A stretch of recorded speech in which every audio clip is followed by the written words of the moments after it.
name's Wayne Clark, and I'm here today to interview Doris Mitzelfelt. If you're looking at this video right now, you're either a friend or a relative, or maybe you're a friend of one of the relatives that said, hey, you need to check this out. If so, you're in for a real treat. Doris Mitzelfelt turns 100 on August 12th of this year, 2016. And my wife Cece and I thought it would be a great idea to capture some of the stories and the memories that Grandma has shared with us over time. It's Doris Mitzelfelt, but if you know her, you know that she goes by the name of Gram. When I first was pursuing Cecilia, her granddaughter, she introduced me to Gram, and she said, this is my grandma. And I said, what should I call her? And she said, just call her Gram. Everybody does.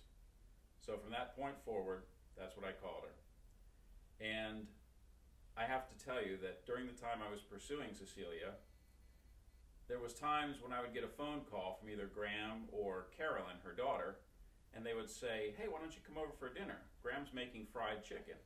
And I would say, that sounds great. I'll be over. And I would come over and look around the room and not see Cecilia anywhere. And I'd say, where's Cece? They said, well, she's out of town. So they were bringing me over for a fried chicken dinner, and I think they had a hidden agenda. Anyway, that started my love affair with chicken and Gram. So Grandma, thank you very much for agreeing to do this interview today. I just want to ask you some different questions, maybe prompt some stories. If you think of anything that you'd like to share with your family, just go ahead. There's no wrong answers, and I'm glad you're here. So thank you. I would like to ask you, first of all, tell me a little bit about your parents growing up. I mean, what were your parents' names, your mom and dad? My dad's name was Roscoe Russell Pulling. My mother's name was Meta Eliza Augusta Ehlers, which is quite a name. That is but helpful. Everyone knew her as May, and everyone knew my dad as Baldy. He was very bald. He had a little fringe around the edge, but everyone knew him as Baldy. In fact, when he passed away, his obituary said Baldy in quotation marks. They were very poor all my life. My dad worked hard, willing to do anything that he could. When I was born, he was the manager of a grain elevator in Biggs, Illinois. I was born in Forest City, but Biggs was about, maybe 15 or 20 miles away. It was a small town on a railroad where the farmers would come to the grain elevator. The farmers would come and deposit their grain at harvest time, and then my dad would see that it was transferred to railroad cars to be shipped away. And he did that until, for several years, until we moved away for I don't know, but for about maybe 10 years. And suddenly I found myself in Minnesota. I don't know how really exactly how we got to Minnesota, but my dad was managing a hotel in Minnesota. My mother was a cook. My mother cooked all her life. She left home at the age of 13, to work as a cook, and worked as a cook until the day she died.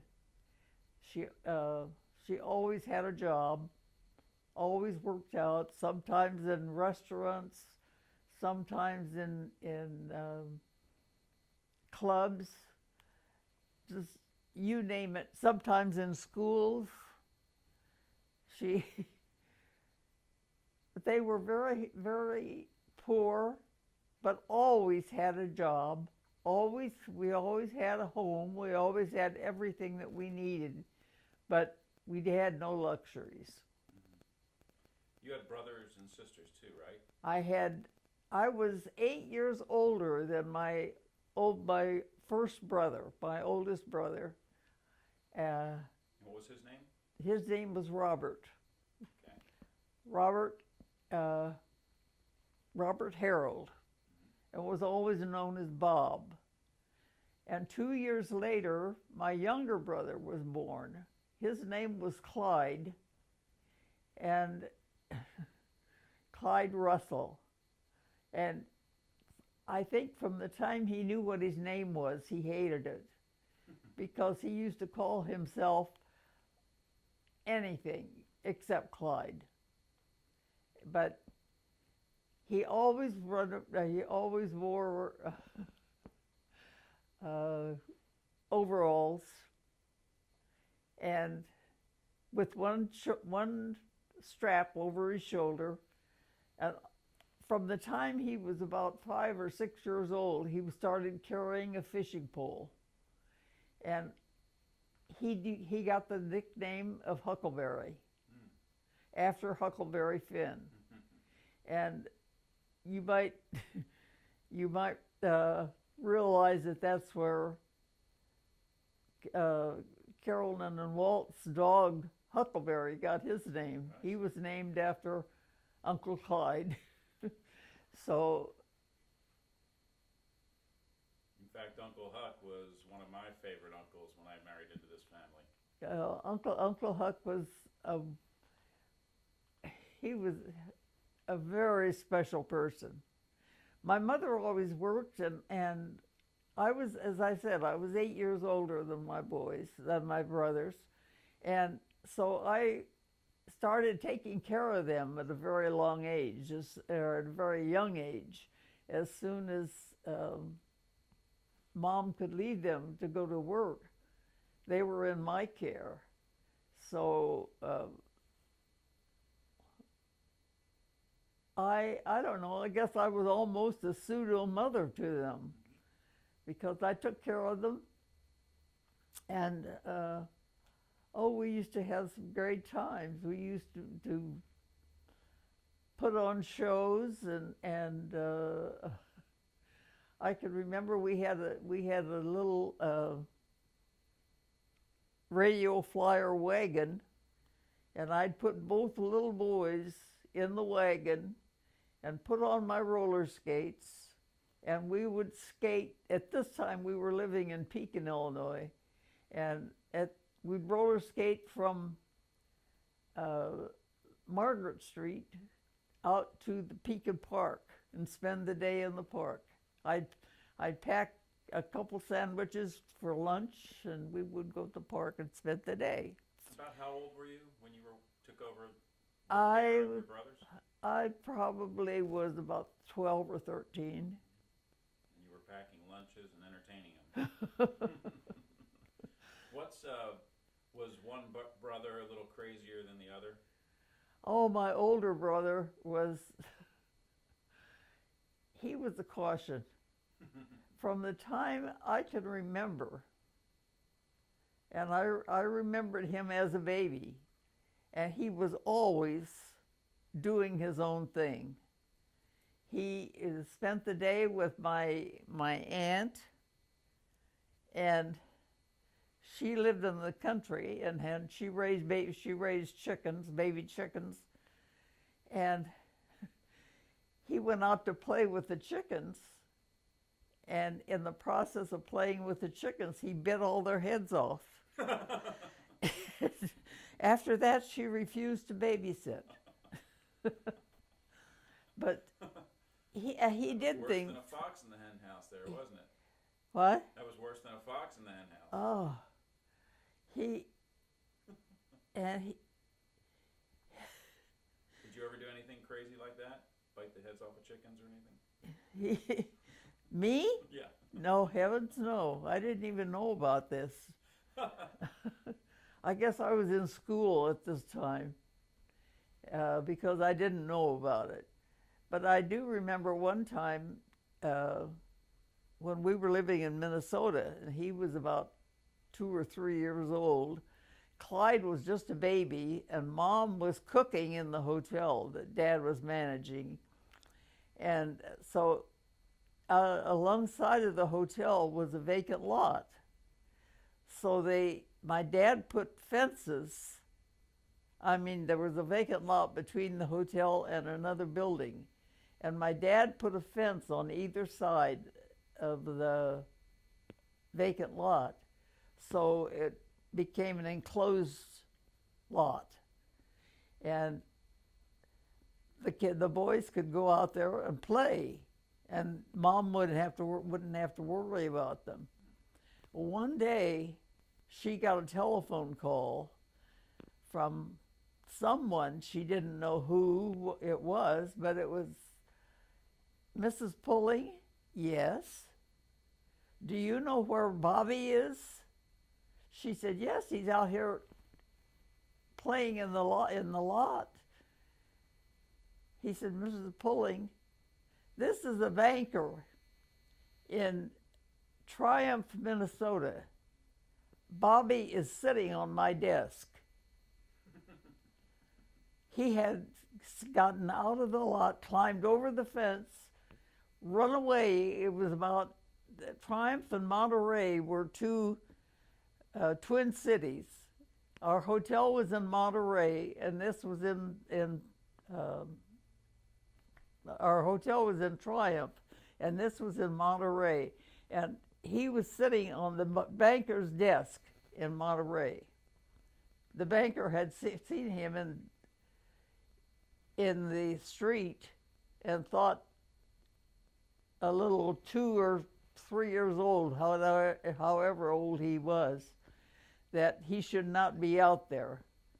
He must have been 3 because Clyde was about 1. And but this is the kind of things that he did from the time he was a tiny boy. And all of his life, he was from one scrape into another. Never anything bad. Just an ornery boy. Just ornery. And my dad would punish him. Didn't do any good. He just shook it off. Now, what kind of work did Robert do? Robert was a truck driver. Eventually, he joined the Navy at 16. He joined the Navy as soon as he could. And he went through World War II.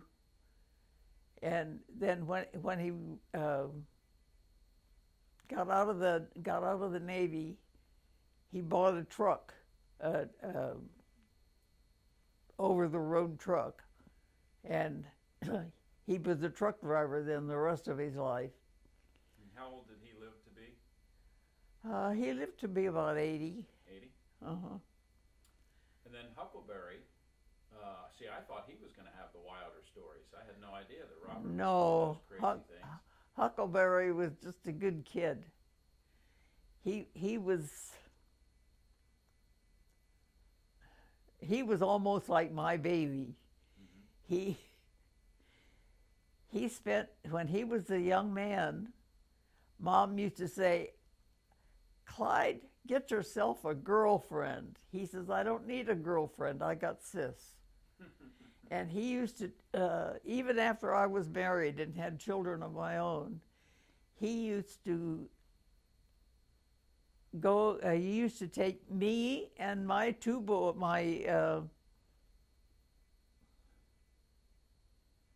my kids to the movie. Every week we went to the movie, and when Mom tried to encourage him to date girls, he wasn't interested. I've got sis, he'd say. I've got sis. So, and it was pretty much that way. He and I were really close. Bob was never really close to anyone. I knew he loved me, and I knew he loved Mom and Dad, but he never was really close to anyone. Mm-hmm. Going back to the first house that you grew up in, did you have electricity in that home? Oh, heavens no. No, running water. huh? No running water. No, No telephone. no.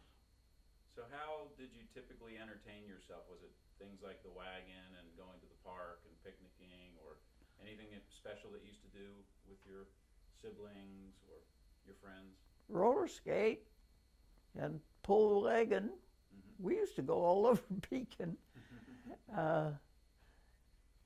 But, and I don't know, I guess I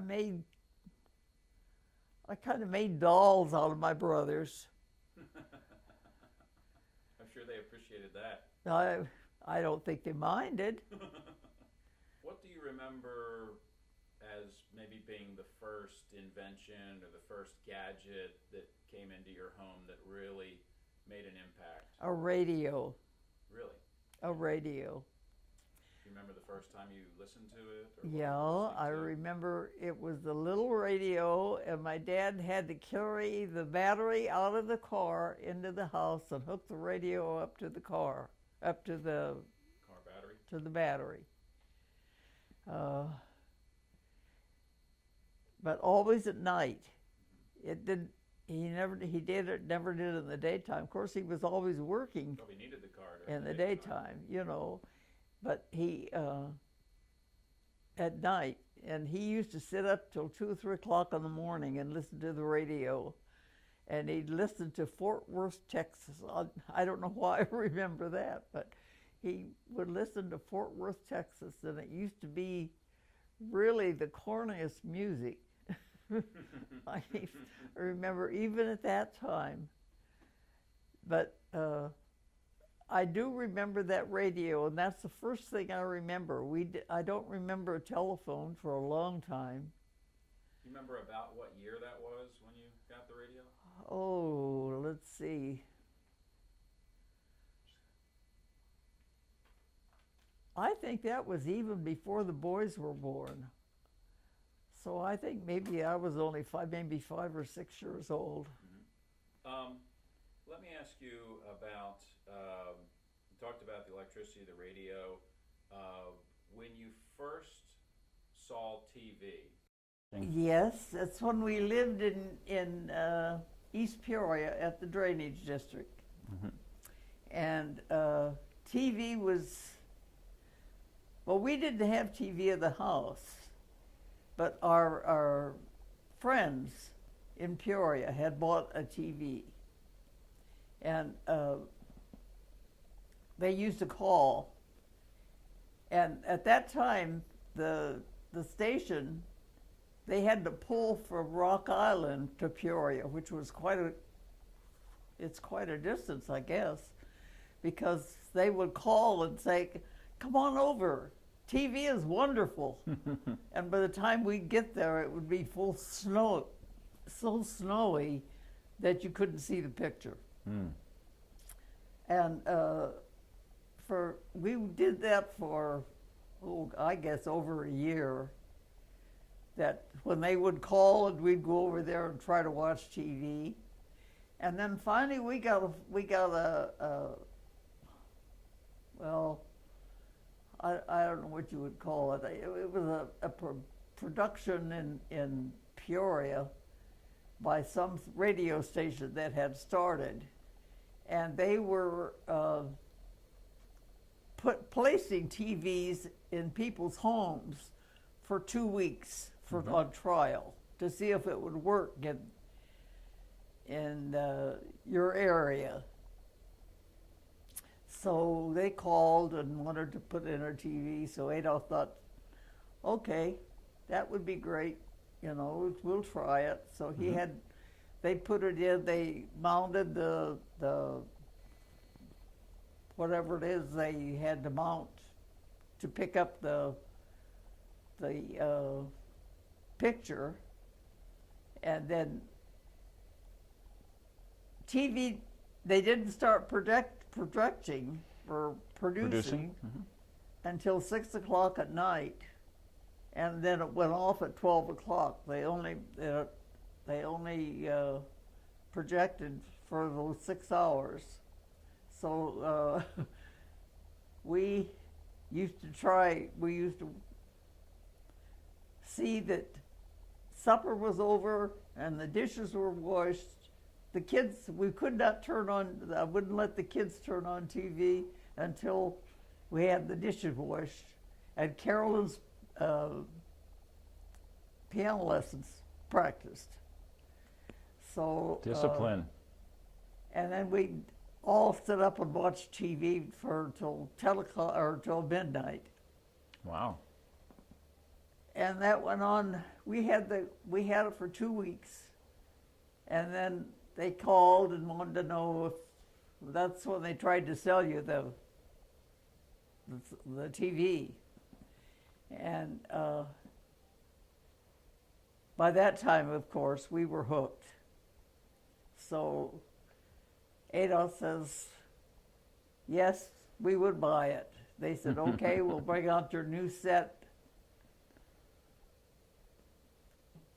in the next couple days. And he says, oh, no, you won't. He said, I bought this set. I want what I have here because it works, you know. And so that's how we got our first TV. Oh, that's great. So let me ask you, what came first, your first job or your first boyfriend? My boyfriend. You remember his name? Oh, yeah. Yeah,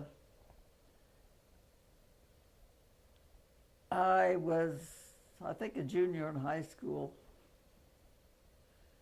and it was a neighbor boy. And he was, I think he was a senior, but he had a car with a rumble seat. And I used to go for rides with him. But at this time I was still taking care of my brothers.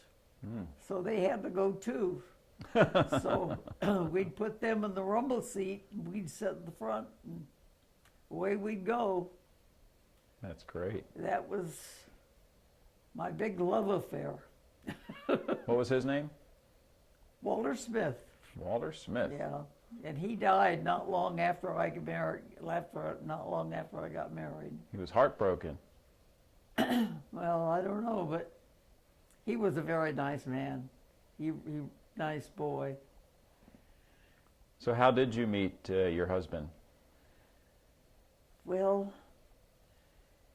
my senior year in high school, of course, this was during the Depression. This was in 1931 and 2. And, of course, that was the height of the Depression. My dad had lost his job. He had been a new car salesman for years. And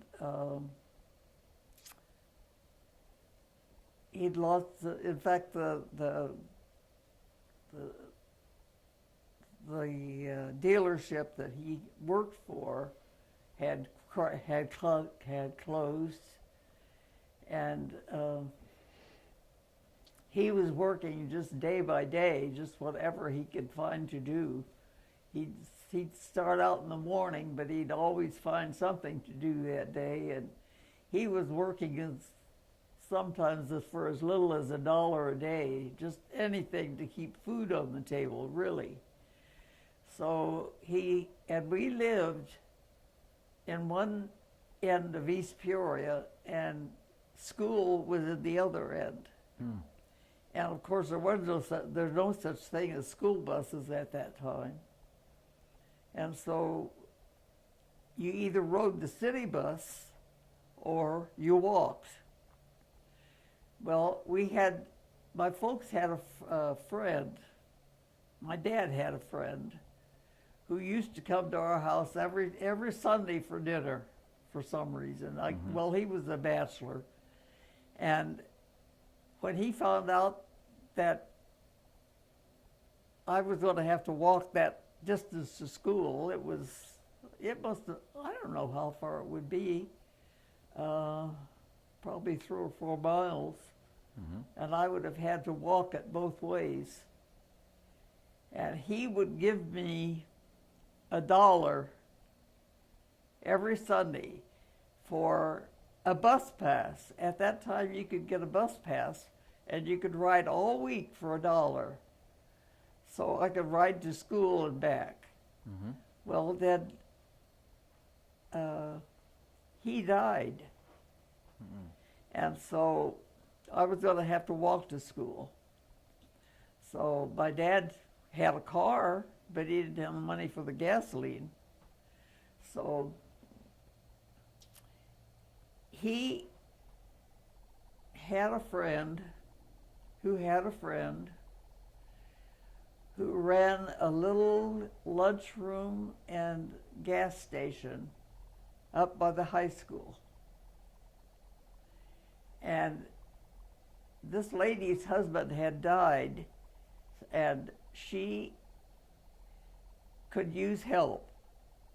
And so she told my dad that I could come to work for her before and after school and stay with her and go to school. And so that's what I did. Mm-hmm. I was staying, I'd been there, this was at the beginning of my senior year. And I had been there for, well, the first semester. And finally, she was so excited one day when I came home from school because some friend of hers and her husband's was coming home. He'd been on National Guard duty for some time. This was when the coal mines in southern Illinois were having a lot of problems, and they had called out the National Guard. And he was on National Guard duty, but he was coming home. And he was to come and visit her that night. Well, he came to visit, him and a friend. And Adolf was one of them. Well, I did not care for him at all when he came. I thought he was the most arrogant, overbearing person I had ever met. It just turned me off. And so I made myself very scarce that night. Mm-hmm. However, I guess I impressed him because he went home and told his mother, I met the girl tonight I'm going to marry. And Wow. she said, who? And he said, that young girl that works for Dee. And she said, no, she's a young girl. She's too young for you. You stay away from her. Well, he didn't stay away. He kept coming back and coming back and coming back and coming back. And Dee and the fellow that was working in the gas station kept telling me that he kept asking me to go out with him. And they kept telling me that I should go. And I said, no, I wouldn't go. Well, finally, I did go. And that's, I guess, when I made my mistake. Because How much older was he than you? he was 9 years older than me, Wow. but I didn't realize that at that time. But they didn't even think, I was only 16. Mm-hmm. I didn't realize how old he was. Anyway, that was in February, and in May we got married. Wow, that's great. And then you had some children. You had 3 children, correct? 3, yeah. I And- had 2 boys and thought that was my family. Mm-hmm. And we were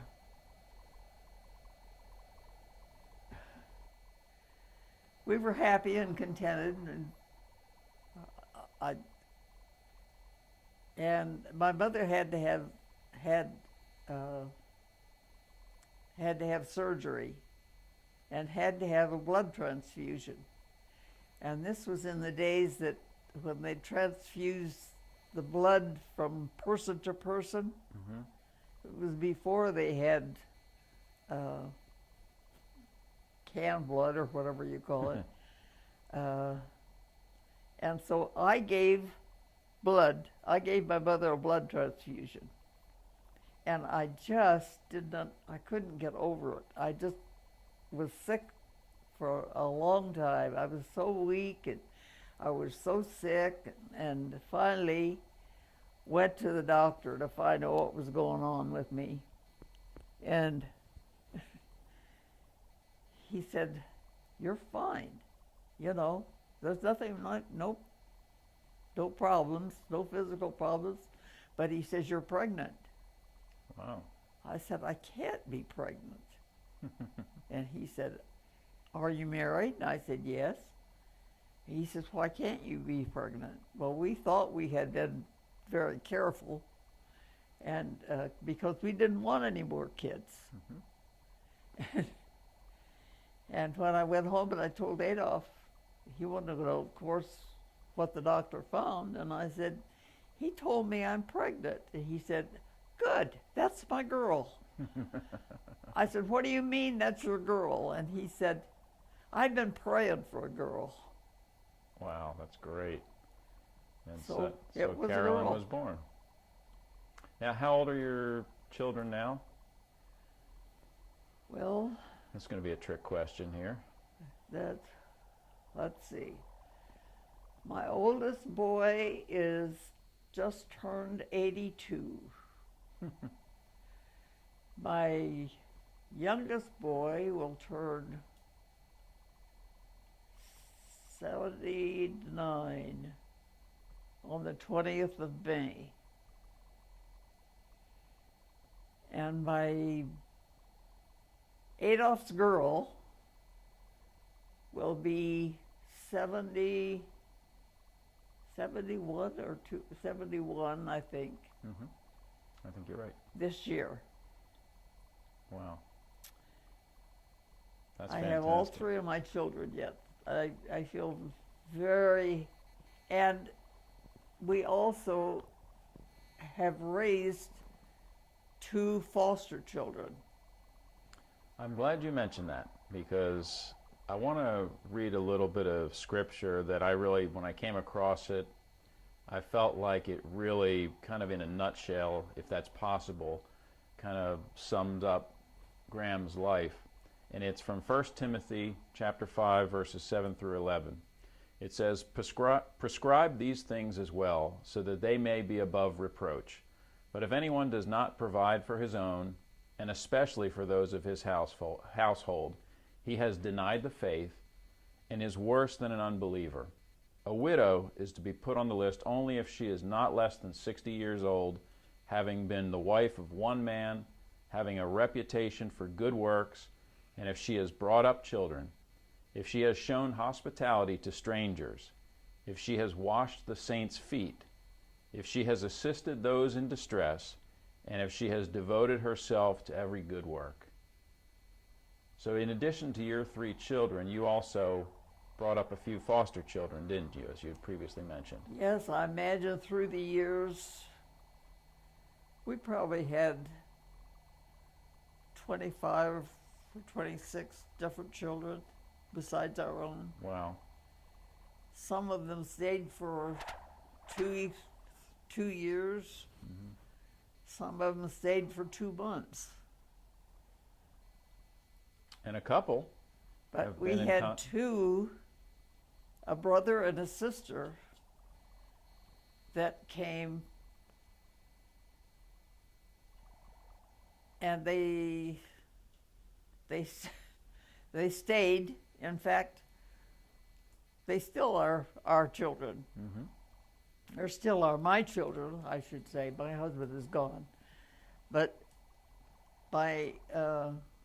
the boy was 10 when they came to live with us, and the girl was 6. She was 6. She was in 1st grade. Mm-hmm. The boy is now, we helped him through college, through school, and through college. and he is now a retired professor of microbiology from Loma Linda University. So now you had your 3 children, and you had the 2 foster children that you took care of. And Adolf, when he was working, were you both working at the same time, or did you stay home and take care? For a while. I went to work when Don was in medical school.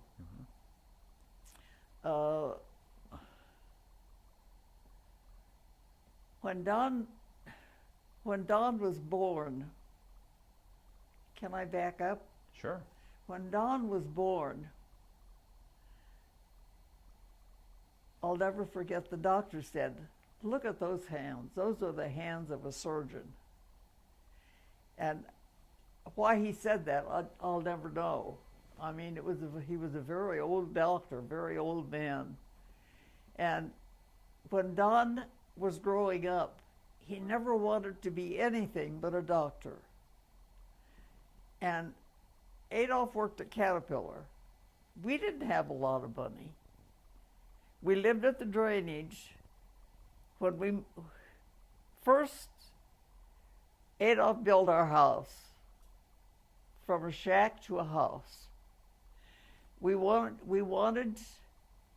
to the drainage because we got $100 a month, plus we had no expenses. They furnished everything. They furnished our electricity, they furnished our phone, they furnished everything except the heat to warm the house. Warm. How big was that house? It was 3 rooms and a utility room. And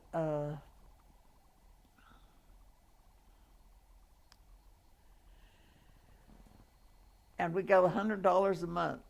And we thought if we did that for a year or so, we would have money enough to make a down payment on a house. So that's why we started there.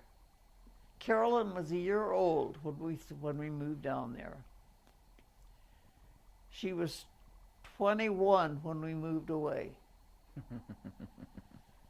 By that time, we had enough money to put a down payment on a house.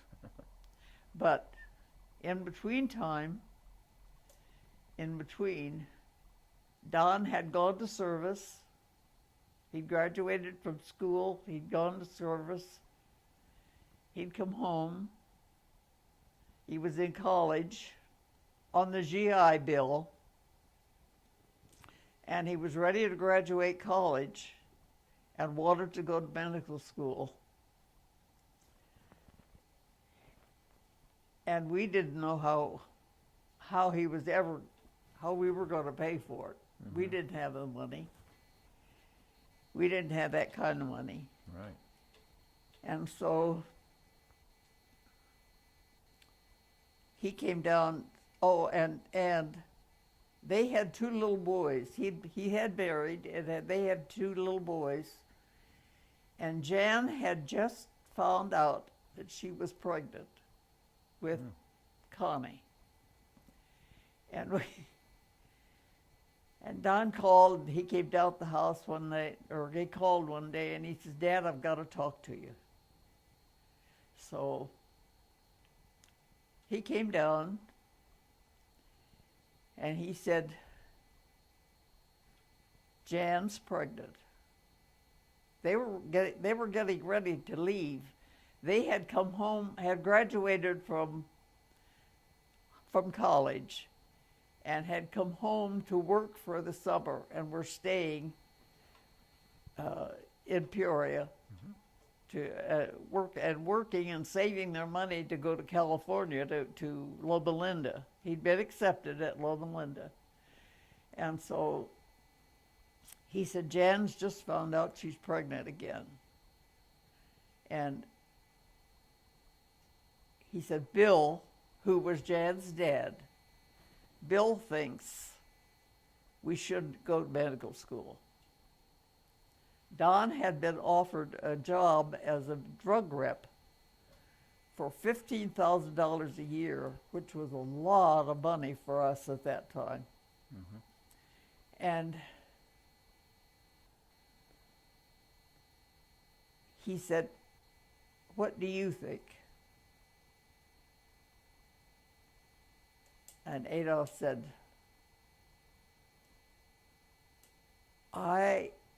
Don, he said, "this is your life, not mine." He said, "What do you think?" And Don says, "I only know I'll never be happy until I try." And Adolf said, "Then go." He said, "I'm behind you, son." He said, we may end up in the poorhouse together, but I'm behind you." That's great. And they went on a shoestring, really. So you and Adolf helped pay for that education, but then a couple of more for med school as well, didn't you? Yeah, and then I went, that's when I went to work afterwards. After that, and that all started,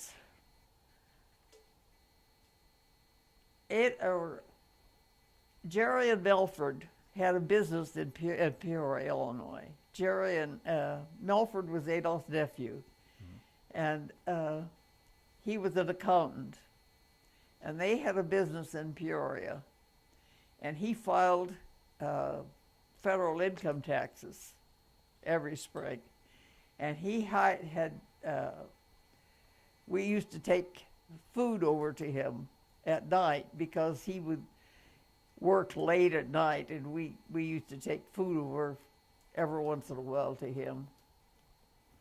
So we went over one night to take him some fish or something that we had for supper, and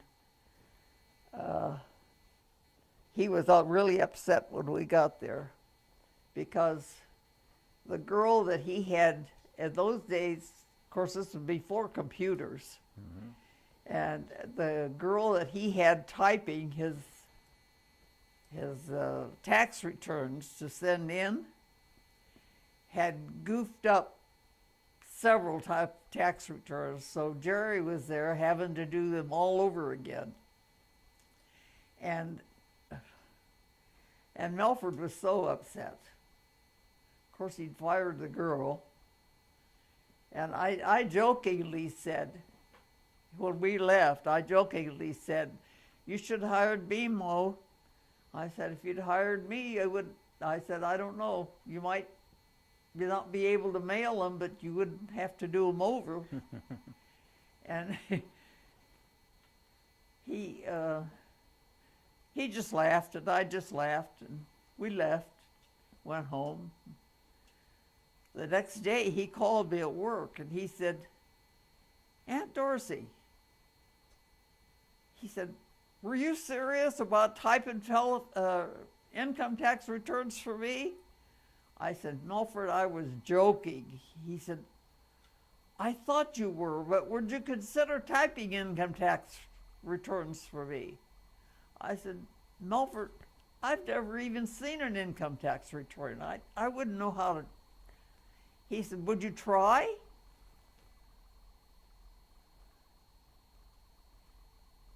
I said, "Well," he said, "Do you type, don't you?" And I said, "Yeah, I do type." And he said, "Well, would you try?" And I said, "Let me think about it." And so Adolf come home, and I talked to him about it. And he said, "It's up to you." So I called Melford back, and I said, "Melford, I'll try on one condition." I said, "If you forget I'm Aunt Doris." and treat me like you would any other employee. And if I'm not cutting the mustard, you tell me and let me go. He said, that's a bargain. That's a deal. Well, I worked for him then until they moved to Florida. And after they moved to Florida, of course, I didn't have a job. I wasn't looking for a job. Mm-hmm. But I got a call one day from one of the ladies that worked, friend of ours, that belonged to our church. And she said, Doris, what are you doing since Milford's gone? And I said, nothing. And she said, well, are you going to go to work? And I said, I'm not looking for work, but I said, if work comes looking for me, I'll probably take it. And she said, well, she worked for a big accounting firm in Peoria. Mm-hmm. And she said, well, Dave is looking for a receptionist to go through the income tax season. She said, would you consider it? And I said, well, yes, I'd consider it, but I said, what would it entail? What would it be? She says, I don't really know, but she said, he wants to interview you. So I went over. It was the day before Thanksgiving. I remember that.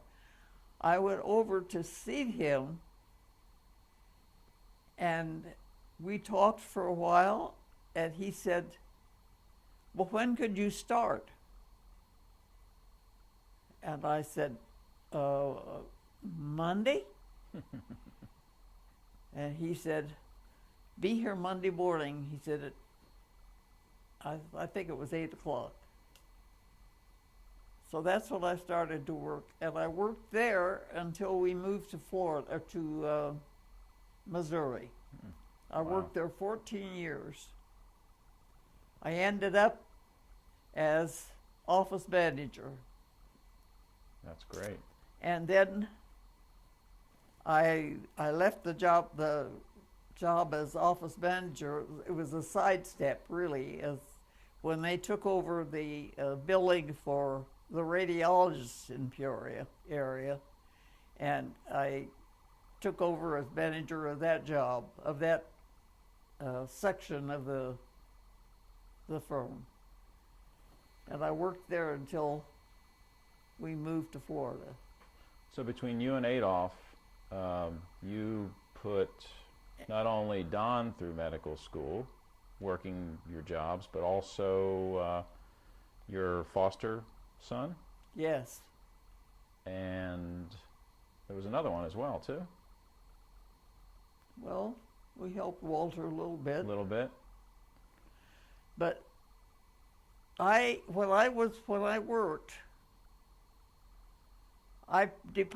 Don had kept his bank account in East Peoria open. Mm-hmm. Adolph told him to keep his account open, and he said, if we get money, we'll put money in there. We'll put money in your account here. So I just I just deposited my paychecks in his account, in Don's account. Mm-hmm. And then we tied them out of Adolph's check. We tied them along with our income, with our Adolph's income. So that's how we got the kids through school. Okay, well that leads me to another question, which is a great tie-in there, and that is your faith in God. You just mentioned tithing. Do you recall how when you gave your life to Christ, have you always been a Christian, or was it something that developed in your life later on? My parents were believers, mm-hmm. but not doers. I mean, they always believed in God, but not active believers. You know what I mean? Sure. Mm-hmm. Like Most people. Yeah, say your prayers at dinner, say your prayers at bedtime, and Well, that's about even the extent. they didn't even do that. Oh, okay. They didn't even do that. But they were good, very good people. Good people. Right. And always helping other people. And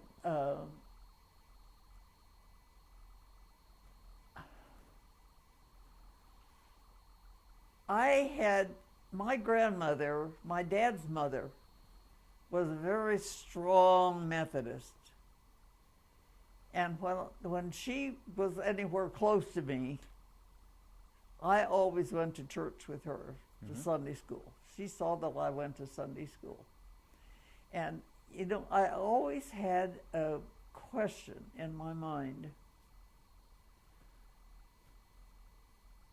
We learned the Ten Commandments. And I always had a question about the seventh commandment, always. And I couldn't, and I asked my mom about it, because my mom was raised a Lutheran, and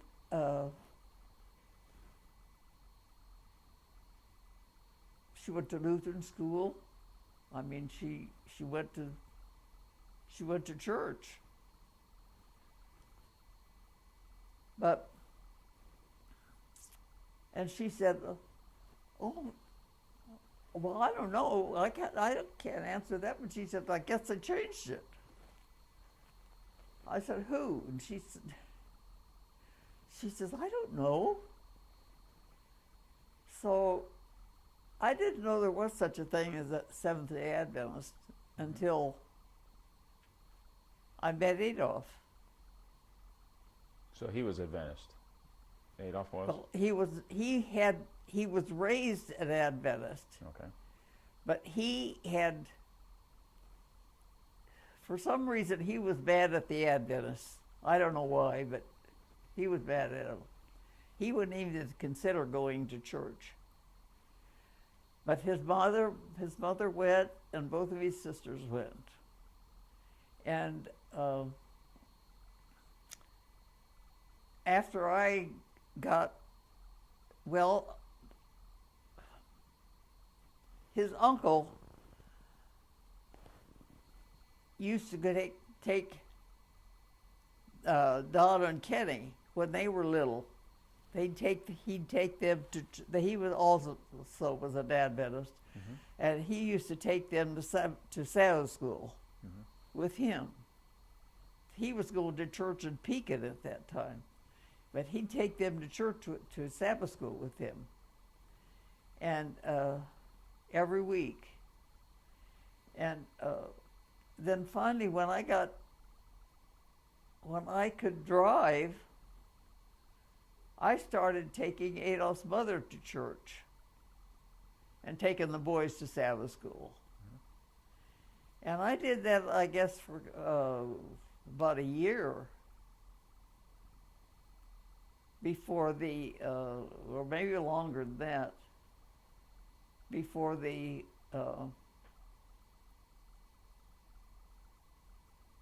pastor asked me about joining the church. Well, I wasn't really interested in joining the church. Adolf wasn't interested in joining the church. He was mad at the Adventists, so I didn't want to stir up trouble, so just leave it like it is. So where we lived, his parents lived on one side of us. We lived in the middle, and and Uncle Hugo lived on the other side of us. So the pastor used to come up and visit one family, and then the next, and the next. Well, this one time when he stopped at our house, Adolf happened to be home. And he said to Adolf, he said, "Your wife's been coming to church and bringing the boys." He said, "Did you ever think about coming with her?" And Adolf said, "No one ever asked me to." And he said, "Well, I'm asking you now." And, said, well, I'll be there this week. And from that time on, he started going back to church. And so I found not long ago, when we were going through some old papers here, some old pictures and papers and things, I found our baptismal certificates. Oh, is that right? And we were baptized in 1942. Into the Adventist church at that time. Wow. That's great.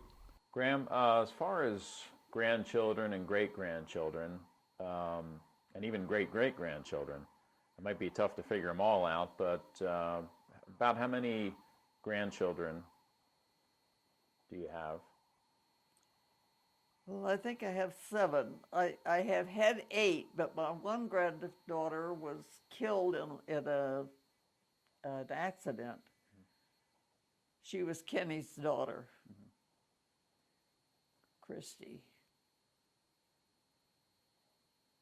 So I have 7 living.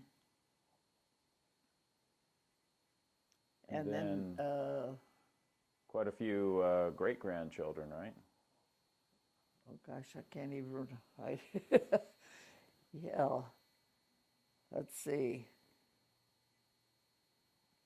Well, maybe not so many. Don has. Let's see. There's. Yeah. So you've got somewhere between 15 and 20 in there. Sounds like so far. A whole bunch. Yeah. Do you know if you've got great? Any of your grandchildren have children? Greats. I have. Let's see. Ben has 2.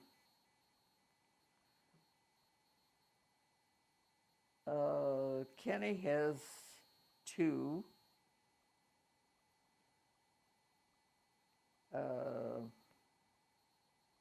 Terry has 1. That's it. Wow.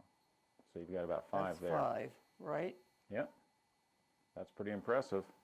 Yeah.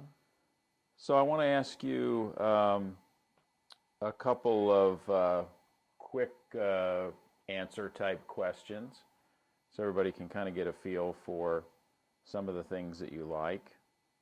What was your favorite trip?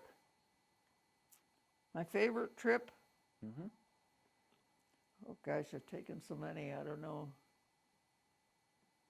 You did quite a bit of traveling, didn't you? Yes.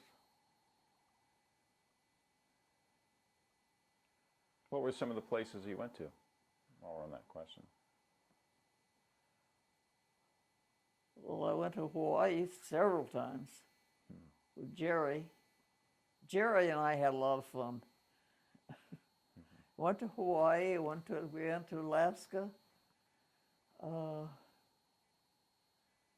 I went to Australia, but I didn't. Not with Jerry. That was with a different group. That was with the card group. I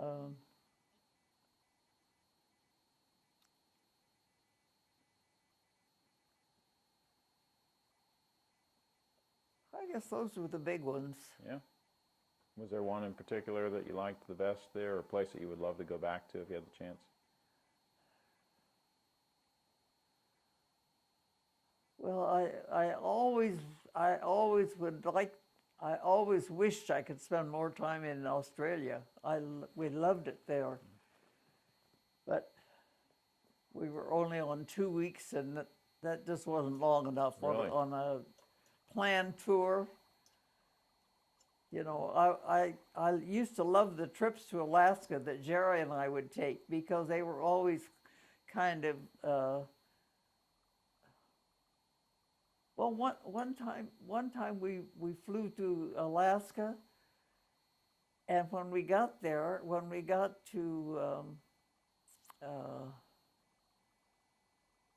where is it, you land? Juneau, Alaska, Nome.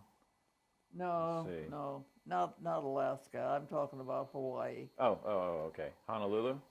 Huh? Was it Honolulu that you went into? Or? Honolulu. We got to Honolulu and found out that the volcanoes in Hawaii were erupting. So we immediately bought another ticket and went to the island of Hawaii rather than staying in Honolulu. So I mean, that was the fun of traveling with Jerry. We just were so. We never. Well, we did. We did take a couple planned tours, which were great. We took the north, the foliage tour up through New England. Oh, wow. That was fun. Always wanted to do that. That was a beautiful tour. So we're gonna put Australia and Hawaii on your bucket list of places to go to between now and your 105th birthday, right? Which would I don't think I could hold up to Australia again. It was a pretty active tour.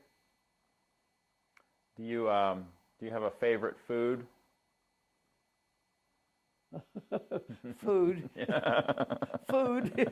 What about presidents for a minute? Do you have a favorite president that you remember through the years? I would imagine 100 years has covered quite a bit.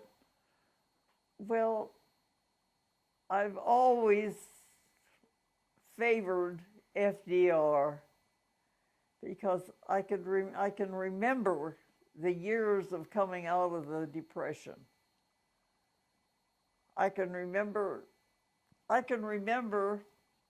having one dress to wear to school when I was in high school. And when I'd come home, I'd have to wash and iron that dress so I'd have a dress to wear to school the next day. You know, and that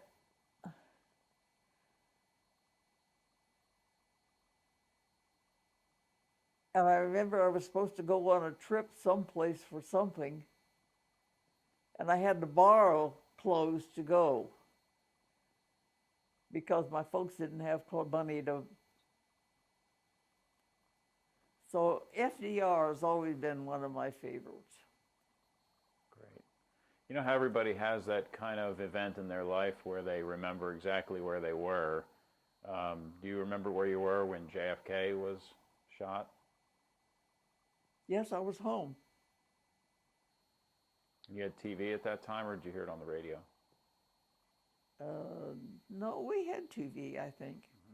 JFK. Yeah, we were still living at the drainage. I remember that time because we were home, and Susie was.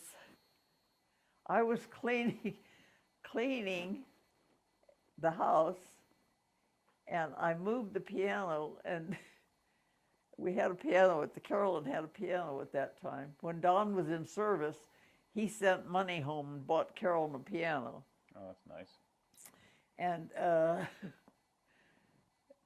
I moved the piano to clean under it, and I was going to move it back, and Susie decided to help me, and she pushed the piano over my big toe, and I can remember. So that was yeah, you remember exactly where you were. I remember that. We were watching the JFK thing when that happened. Yeah. Do you have a favorite song? Not really. What about a movie? Any particular movie that you've watched that sticks in your mind?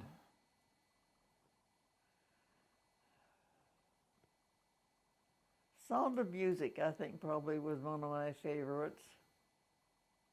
That's great. I've always loved that movie. How about a Bible verse? Any favorite Bible verse that you have meditated on or really like? Not that I could bring up right now. Not that I can think of. Have you ever ridden a roller coaster? Yes, Yeah? a couple times. That was enough for me. Do you have a Yeah. particular favorite amusement park that you've liked to go to in the past? Amusement park? Theme park or any of the... Uh,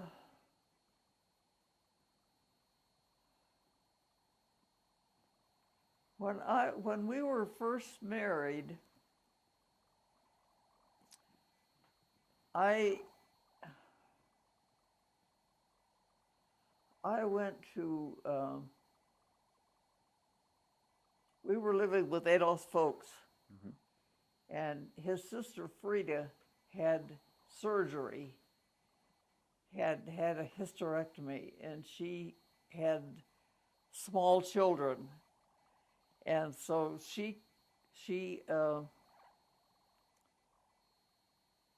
asked me to come up and stay with her and help her with the kids while she was recuperating.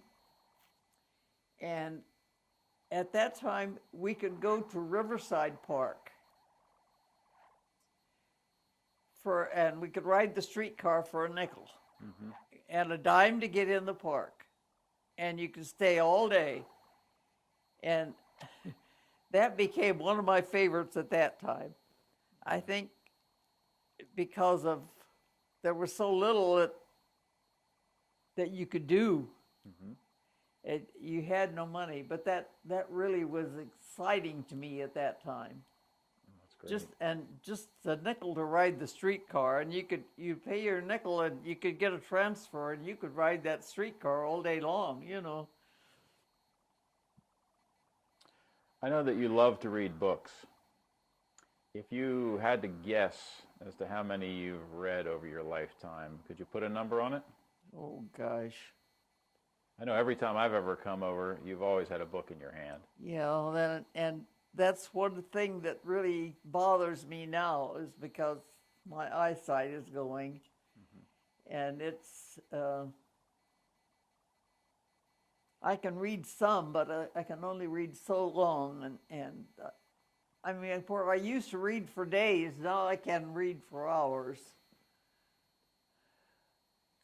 It's just. Would you say you've read a book a week in the past? At least a book a week, or? Oh, yes. Yeah. So if we had to figure that out, let's say you started reading at the time you were 10, 90 years, times 50 books per year. What's that, close to 45,000 books? I wouldn't be surprised. I wouldn't be surprised. I belong to that book club that I can't even remember the name of it now. Well, I have a very important question for you here. So, who is your favorite grandson-in-law?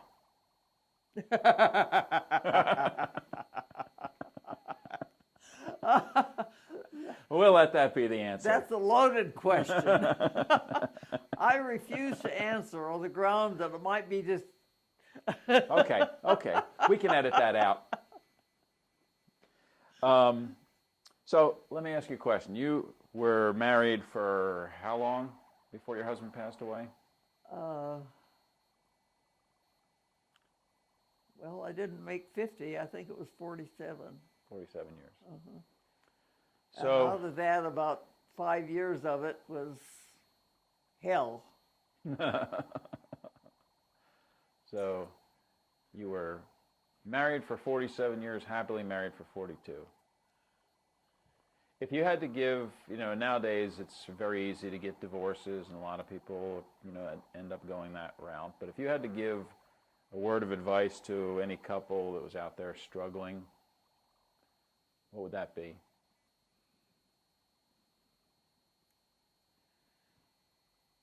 Once you make that commitment, you take the bad with the good. And outside of I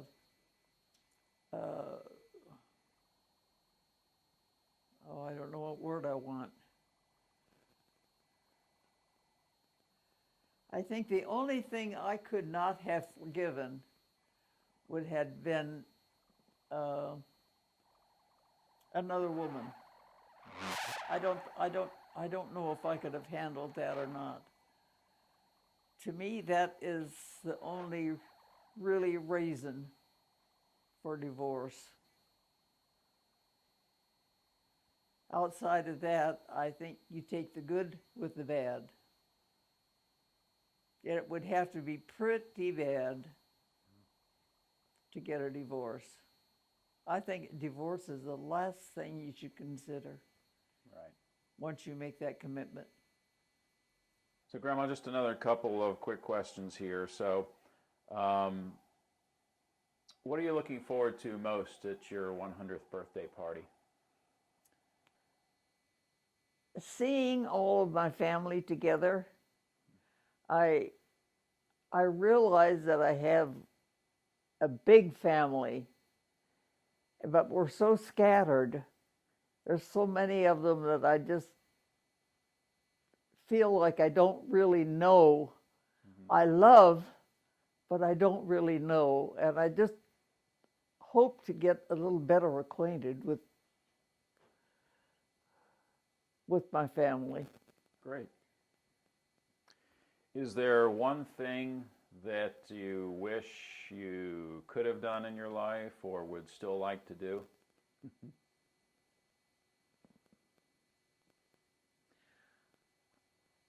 I feel like I've had a very good life.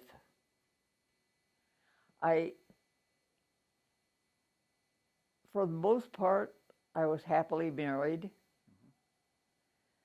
The worst part was the Alzheimer's that we went through. But with the support of my family, we came through. Yeah. And we're still together. And no, I can't think of anything that I really wanted to do. That I feel like I've had a really full life and a good life, and I'd live it over again in a minute. That's great. If I would have had the opportunity. Good and bad. Well, Grandma, I am very impressed. Even though the eyes and the ears have dimmed a little bit, you're sharp as a tack, and your memory recall is awesome. And I have truly been blessed by this time. To close out, Grandma, you've got an opportunity to talk to your family and friends and say whatever you'd like to say to them. Take a few minutes to just tell them whatever you'd like to. I feel so honored to have this opportunity. I just love all of you so much. I can't express it. And I can't hardly talk because I want to cry. And I don't want to cry because I want to talk. But I just want all of you to know that I love all of you. And